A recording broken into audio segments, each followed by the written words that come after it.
Ruang lingkup analisis ekonomi makro.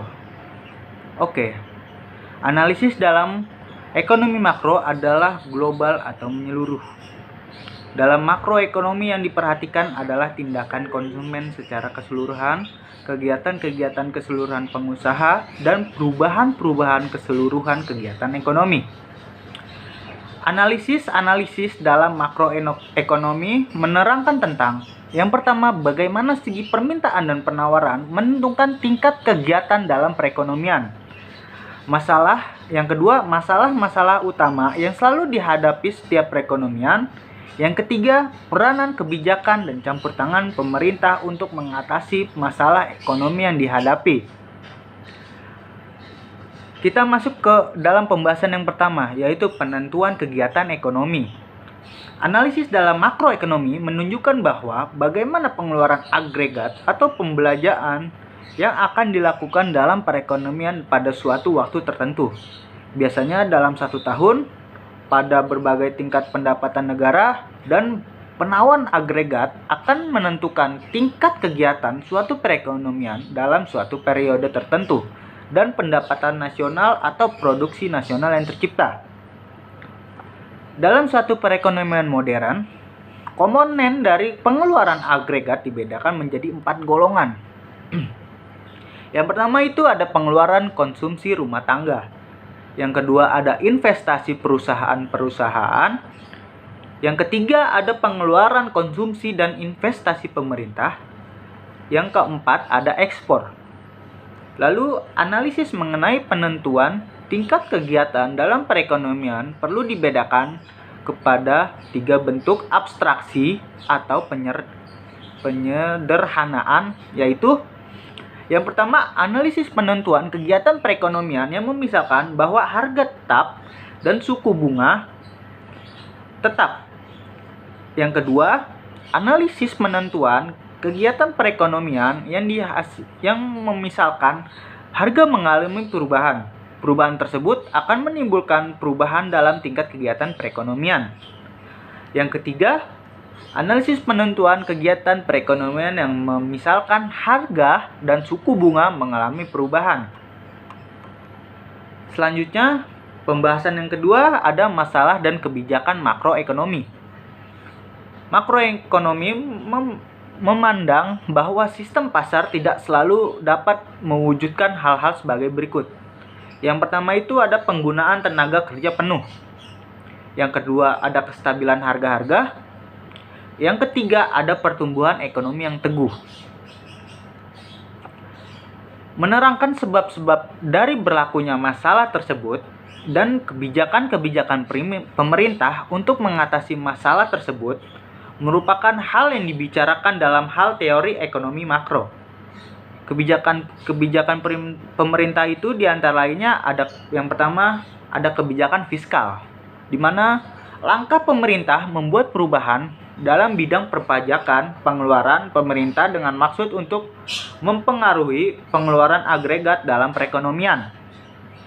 Yang kedua ada kebijakan moneter, yaitu langkah pemerintah yang dilaksanakan oleh Bank Sentral atau yang ada di Indonesia itu adalah Bank Indonesia untuk mempengaruhi atau mengubah penawaran uang dalam perekonomian atau mengubah suku bunga dengan maksud untuk mempengaruhi pengeluaran agregatnya. Yang ketiga ada segi penawaran.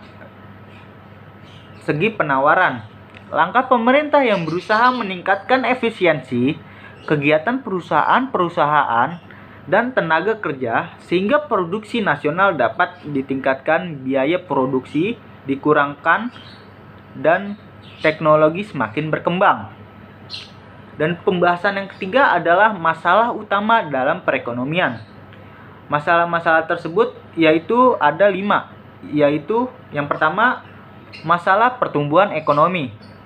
Yang kedua, ada masalah ketidakstabilan kegiatan ekonomi. Yang ketiga, masalah pengangguran. Yang keempat, masalah kenaikan harga-harga atau inflasi.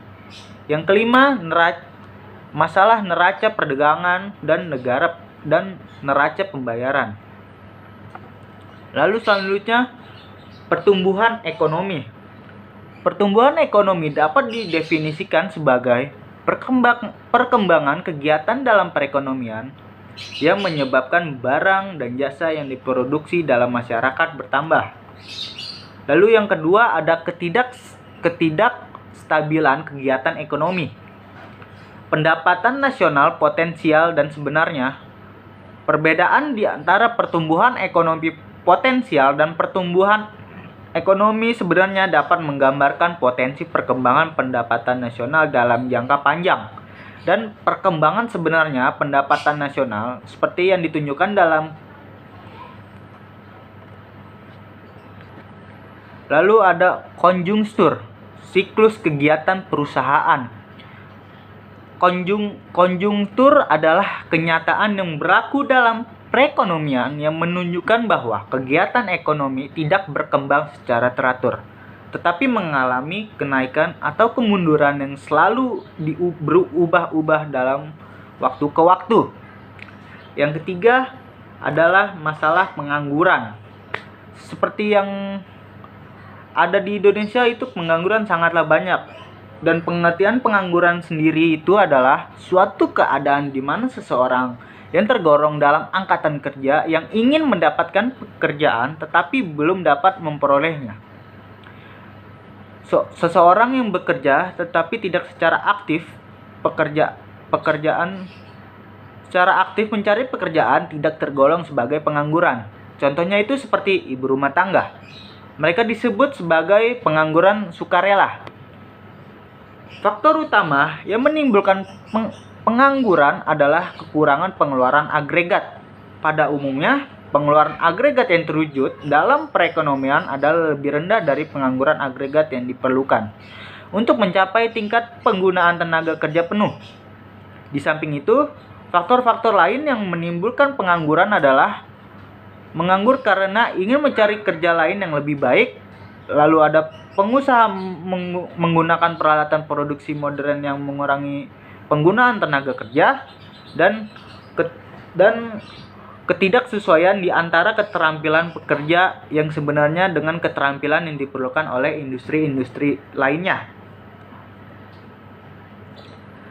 Akibat buruk yang dapat ditimbulkan oleh pengangguran. 1. Ketiadaan pendapatan penyebabkan para penganggur harus mengurangi pengeluaran konsumsinya.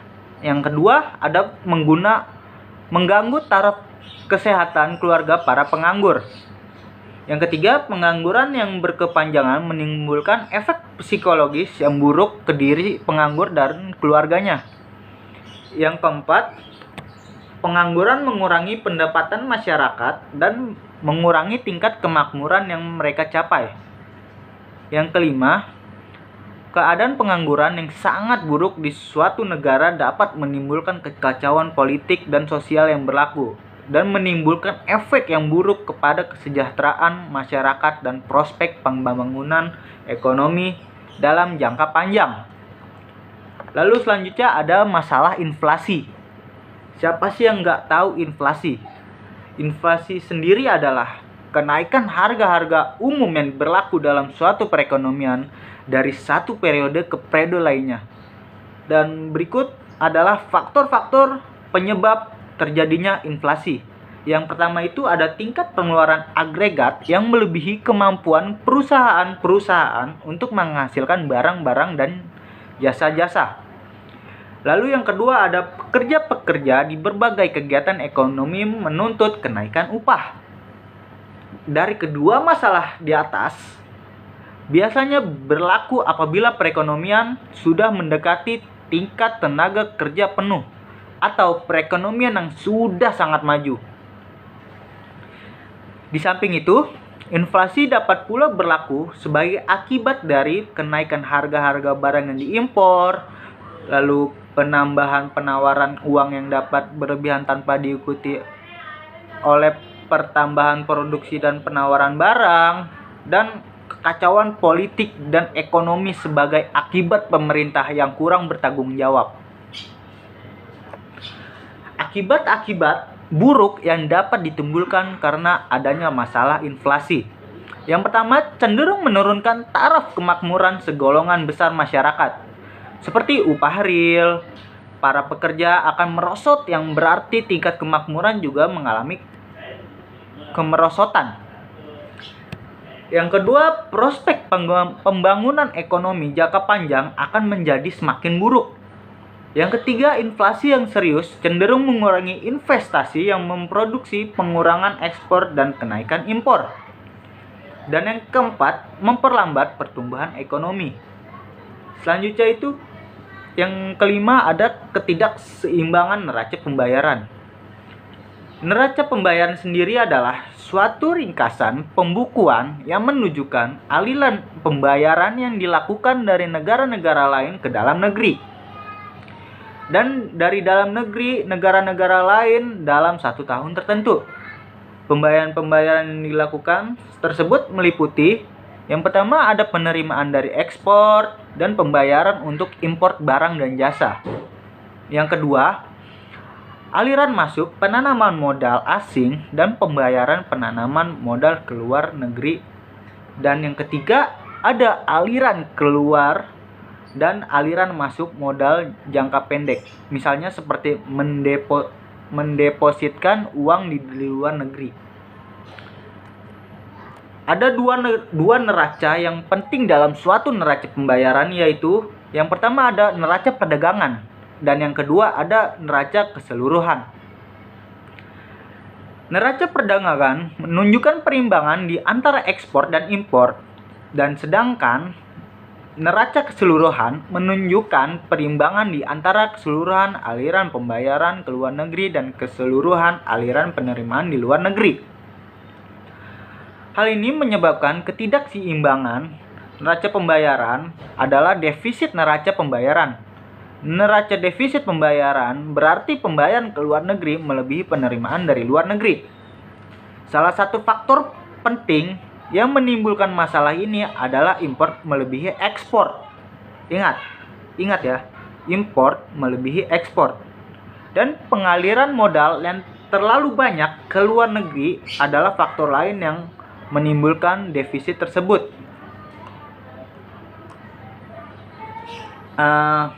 Defisit dalam neraca pembayaran menimbulkan beberapa efek buruk terhadap kegiatan dan kestabilan ekonomi negara.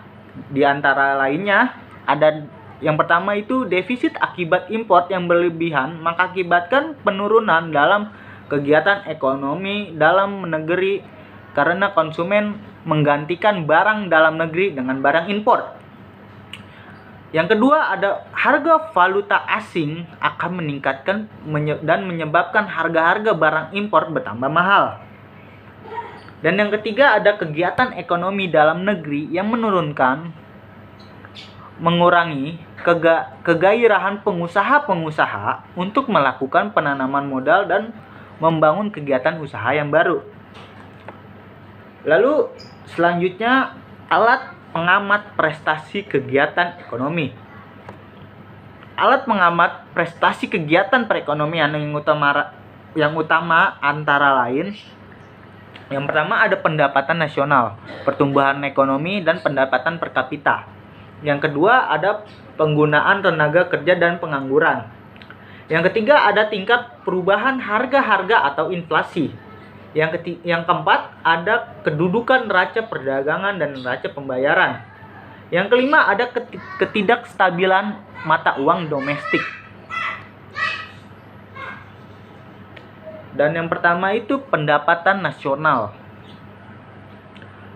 Mengukur prestasi kegiatan ekonomi dengan yang pertama dengan produk nasional bruto atau PNB.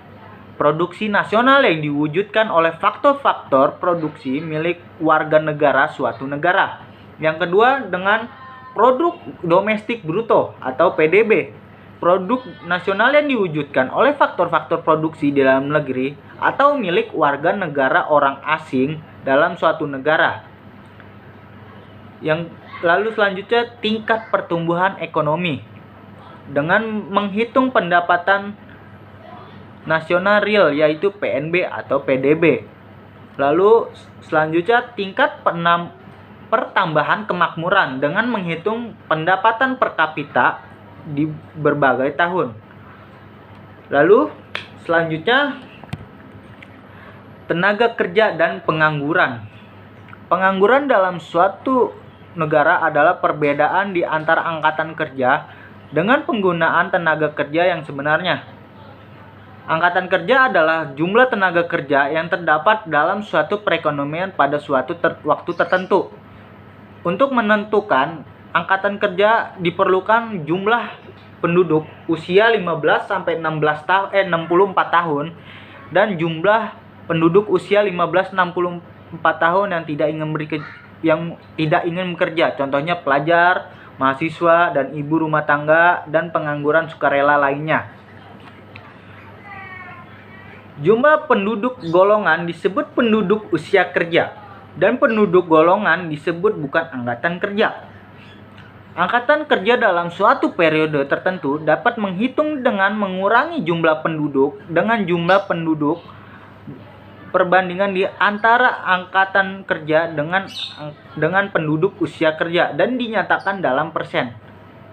Dinamakan tingkat partisipasi angkatan kerja. Lalu selanjutnya ada indeks harga dan tingkat inflasi. Indeks harga adalah suatu angka yang menggambarkan sejauh mana harga-harga dalam perekonomian pada suatu tahun tertentu telah mengalami perubahan jika dibandingkan dengan tingkat harga pada tahun dasar, yaitu tahun yang menjadi dasar perbandingan dalam penentuan indeks harga. Untuk mengukur tingkat inflasi, indeks harga yang selalu digunakan adalah indeks harga konsumen, atau lebih dikenal dengan istilah Customer Price Index, yaitu indeks harga dari barang-barang yang selalu digunakan para konsumen. Lalu selanjutnya menentukan tingkat inflasi. Untuk menentukan tingkat inflasi perlu memerhatikan indeks harga konsumen dari suatu tahun tertentu dan seterusnya dibandingkan dengan indeks harga pada tahun sebelumnya. Sebagai contoh, dengan meneruskan contoh indeks harga sebelumnya. Lalu selanjutnya, kedudukan neraca perdagangan dan neraca pembayaran. Neraca pembayaran merupakan data yang diberi gambaran tentang lalu lintas perdagangan dan dana dari satu negara ke berbagai negara lain dalam satu tahun tertentu. Dua komponen penting neraca pembayaran adalah neraca perdagangan dan neraca keseluruhan atau overall balance. Neraca perdagangan dan aliran modal. Berbagai negara berusaha untuk menghindari masalah defisit neraca perdagangan dan aliran modal. Karena hal itu dapat mengurangi tingkat kegiatan ekonomi di dalam suatu negeri dan masalah pengangguran yang lebih serius akan dihadapi. Masalah lain yang mungkin akan timbul adalah kehilangan kepercayaan orang terhadap prospek ekonomi negara tersebut dalam jangka waktu yang panjang. Akibatnya, modal dalam negeri akan mengalir keluar dan modal luar negeri tidak akan ditanam di negara tersebut. Lalu selanjutnya neraca keseluruhan atau neraca pembayaran. Neraca keseluruhan menunjukkan perimbangan mutasi keuangan dari satu negara ke negara lain. Apabila neraca keseluruhan yang negatif dan dinamakan defisit neraca pembayaran, berarti mutasi keuangan ke luar negeri adalah lebih banyak dari yang diterima dari luar negeri. Lalu yang terakhir ada kestabilan kurs valuta asing. Kurs valuta asing adalah perbandingan nilai suatu mata uang asing, misalnya dolar USA atau Amerika Serikat dengan nilai mata uang domestik, misalnya rupiah. Kurs ini akan menunjukkan banyaknya uang dalam negeri yang diperlukan untuk membeli suatu unit valuta asing tertentu. Salah satu faktor yang mempengaruhi kurs valuta asing adalah neraca keseluruhan. Neraca keseluruhan yang defisit cenderung menaikkan nilai valuta asing. Sebaliknya, Apabila neraca pembayaran teguh atau surplus dalam neraca keseluruhan dan cadangan valuta asing yang dimiliki negara terus-menerus bertambah jumlahnya dan nilai valuta asing akan bertambah murah. Sekian dari saya, presentasi yang saya dapat sampaikan. Kurang lebihnya mohon maaf. Wassalamualaikum warahmatullahi wabarakatuh. Terima kasih, Pak.